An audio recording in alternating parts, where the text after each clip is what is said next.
Assalamualaikum warahmatullahi wabarakatuh. Alhamdulillahirabbil alamin. Allahumma shalli ala sayyidina Muhammad wa ala alihi wa ashabihi ajma'in, amma ba'd. Teman-teman yang dirahmati Allah Subhanahu wa taala, alhamdulillah kita masih diberikan kekuatan iman dan Islam serta sehat walafiat ya. Sehingga kita mampu menjalankan kewajiban puasa Ramadan 1443 Hijriah atau 2022 ya. Semoga kita semuanya mampu menyempurnakannya hingga selesai nanti Idul Fitri ya.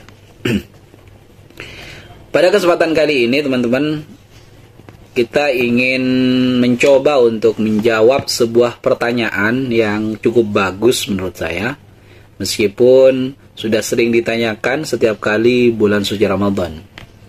Pertanyaannya adalah,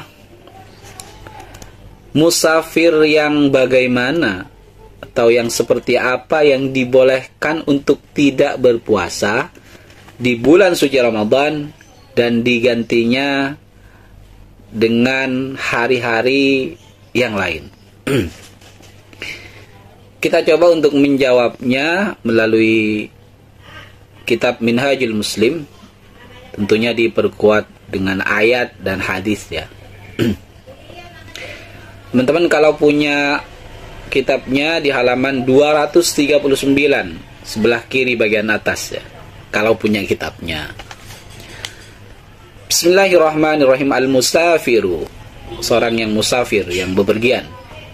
Idza safaral muslimu, jika seorang muslim bepergian, musafata qasrin, dan sudah mencapai jarak dibolehkannya untuk sholat qasar.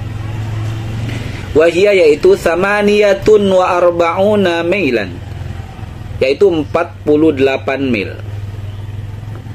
48 mil nanti kita bahas kalau dikonversi itu seperti apa gitu. Rakhasa lahu syari'un, maka syariat kemudian memberikan keringanan kepada orang musafir itu fil fitri, untuk berbuka, ala yaqdiya ma aftara inda khudurihi, dan dia orang musafir ini silahkan mengerjakannya ketika sudah tidak dalam bepergian, menggantinya di hari-hari yang lain. Liqaulihi ta'ala, a'udzu billahi minasyaitonir rajim, faman kana minkum maridan aw ala safarin fa'iddatun min ayyamin ukhra. Al-Baqarah ayat 184. Nah, di dalam sebuah hadis dijelaskan kalau kita mau bahas tentang musafata qasrin, yaitu jarak diperkenankannya untuk sholat jamak, karena ini menjadi patokan bagi seseorang musafir yang akan tidak berpuasa gitu ya. Hadisnya diriwayatkan oleh Darul Qutni. Qala Rasulullah sallallahu alaihi wasallam, ya ahla Makkah la taqsuru fi aqalli min arba'ati bardin min Makkah ila Usfana. Wahai penduduk Mekah, la taqsuru, janganlah kalian mengqasar salat, fi aqalli, yang kurang, min, dari arba'ati bardin, 4 barid atau burud ya. Mim Makkah ila Usfana, yaitu dari Mekah ke Usfana. Usfana itu terletak antara kota Mekah dan kota Madinah, itu Usfana ya. Kita bahas misalnya di dalam hadis disebutkan tadi arba'atu bardin. Kalau di kitab ini disebutkan thamaniyatun wa arba'una mailan, yaitu 48 mil. Nah, ketemunya di mana ini, teman-teman? Kita lihat hitung-hitungannya ya. Nah, 1 barid itu sama dengan 4 farsah. Ini hitung-hitungan ya, hitung-hitungan Arab ya. 1 barid itu 4 farsah. Sedangkan 1 farsah itu 3 mil. Nah, artinya kalau 4 barid itu sama dengan 16 farsah. Saya ulangi lagi biar jelas ya. 1 barid itu 4 farsah. 4 farsah. Sedangkan 1 farsah itu 3 mil. Maka 4 barid yang disebutkan di dalam hadis tadi itu sama dengan 16 farsah. Sama dengan 48 mil maksudnya. Nah, relevan dengan yang tadi, cocok dengan yang tadi ya. 48 mil. Nah, 48 mil itu berapa sih? Berapa kilometer sih? Ternyata kalau kita lihat 48 mil itu sekitar 77 sekian kilometer. Sedangkan kalau kita lihat pendapat-pendapat ulama kita, ulama fikih ya, ulama fikih, itu jarak tempuh untuk sholat, untuk diperkenankannya sholat qashar itu 80 sekian, 85 kilometer ya. Itu baru diperkenankan untuk melakukan qashar, sholat qashar. Bagaimana kalau kondisinya di zaman sekarang? Gimana caranya kita menghitung? Coba teman-teman buka GPS ya. GPS, Global Positioning System itu. Kalau saya coba tadi, misalnya jarak antara Jakarta sampai Purwakarta ya. Itu kalau pakai mobil 1 jam 43 menit itu 90 km. Kalau pakai mobil ya. Tapi jarak antara Jakarta ke Purwakarta itu 90 km. Ditempuh 1 jam 43 menit. Kalau jalan kaki dari Jakarta ke Purwakarta, siapa yang pernah jalan kaki ya? Itu 17 jam 24 menit. Jadi jarak Jakarta ke Purwakarta itu sekitar 85 hingga 90 km. Begitu kira-kira kalau kita lihat jarak saat ini ya menggunakan GPS itu. Itulah yang kemudian menjadi pembahasan kita saat ini. Jadi safar itu ada sebabnya. Yang pertama sebabnya adalah musafah. Musafah itu jarak yang kita bahas tadi. Tetapi teman-teman jangan lupa bahwa safar itu yang di dalamnya ada sebabnya, ada ilatnya, yang kemudian diperkenankan kita untuk tidak berpuasa, itu bukan hanya karena jarak, bukan hanya karena jarak tempuh antara kota yang satu kota yang lain, enggak. Ada yang paling inti yaitu masyaqqah. Masyaqqah itu adalah kesulitan atau mungkin saja gangguan dan lain sebagainya ya. Ada masyaqqah di situ. Ada kesulitan yang kemudian menyebabkan seseorang itu dibolehkan untuk tidak melakukan kewajiban, baik misalnya sholat ataupun puasa. Nah, kalau kita lihat penjelasan di dalam kitab ini, misalnya saya lanjutkan ya. Tsumma huwa in kana as-shaumu fis safar. Kemudian jika puasa di dalam kondisi safar itu la yashukku alaihi,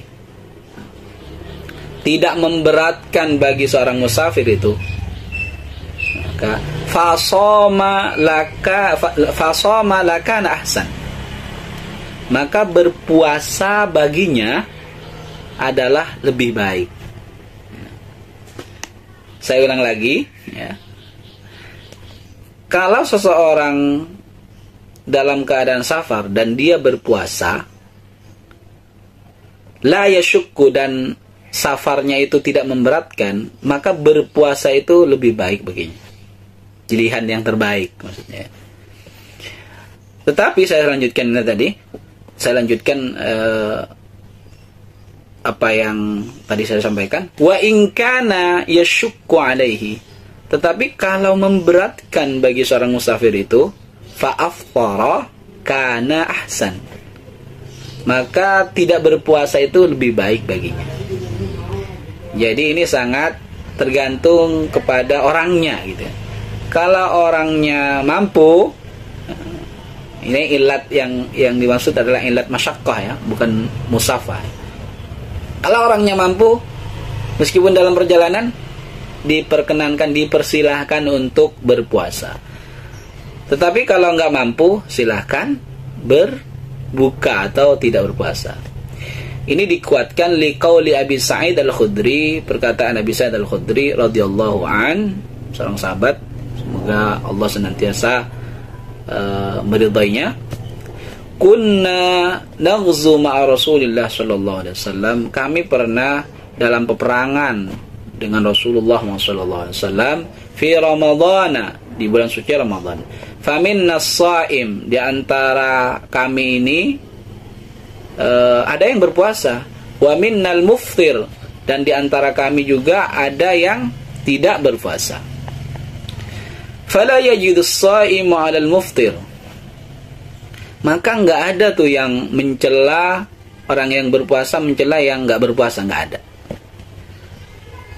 Demikian juga walal muftiru 'ala as-shaim, demikian pula yang tidak berpuasa tidak mencela orang yang berpuasa. Ini penting sekali ini. Ini mengajarkan bagaimana kemudian Rasulullah SAW mengajarkan toleransi yang sebenar-benarnya ya. Para sahabat kemudian memberikan pelajaran toleransi, dan Rasulullah SAW tentunya sangat senang dalam kondisi itu, sehingga para sahabat pun bertoleransi ya. Fala yajidu as-shaimu 'ala al-muftir wa al-muftir 'ala as-shaim. Di antara mereka itu enggak ada yang saling mencela. Tsumma yarawna anna min wajada quwwatan fasama. Karena mereka berpandangan kalau yang mampu berpuasa ya silahkan puasa. Fa inna dzalika hasanun, maka bagi yang mampu untuk berpuasa itu baik.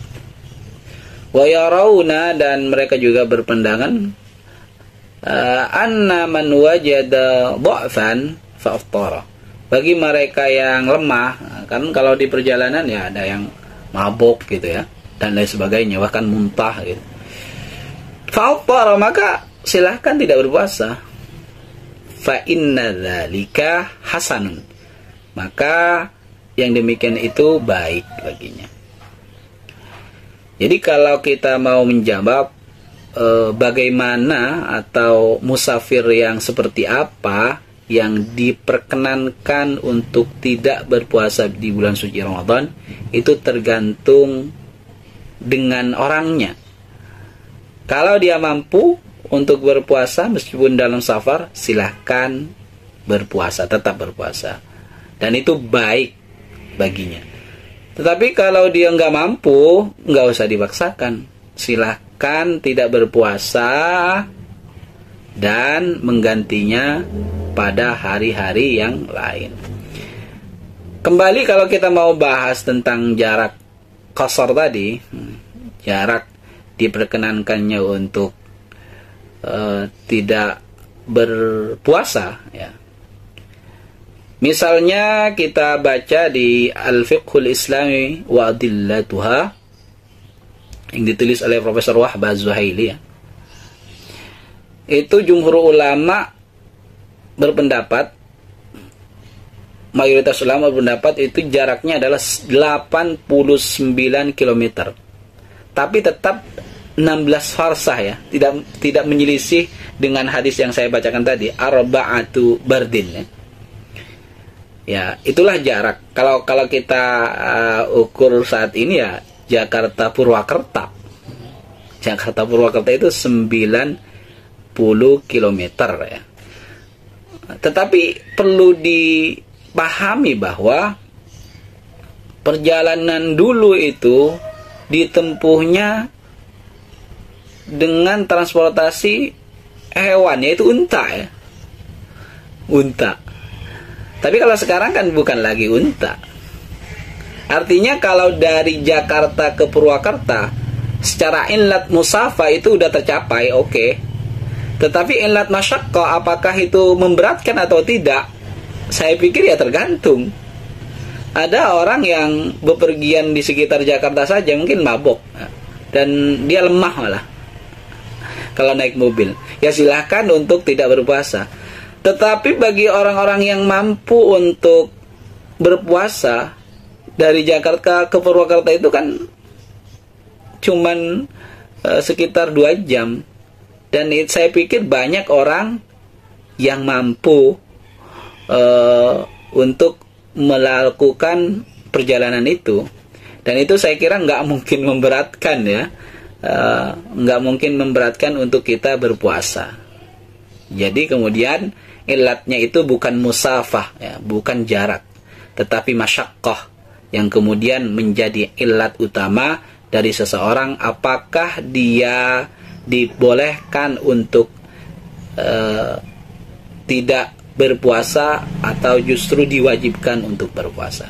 Wallahu a'lam bissawab. Semoga bermanfaat. Subhanakallahumma wa bihamdika asyhadu an la ilaha illa anta astaghfiruka wa atubu ilaik. Assalamualaikum warahmatullahi wabarakatuh.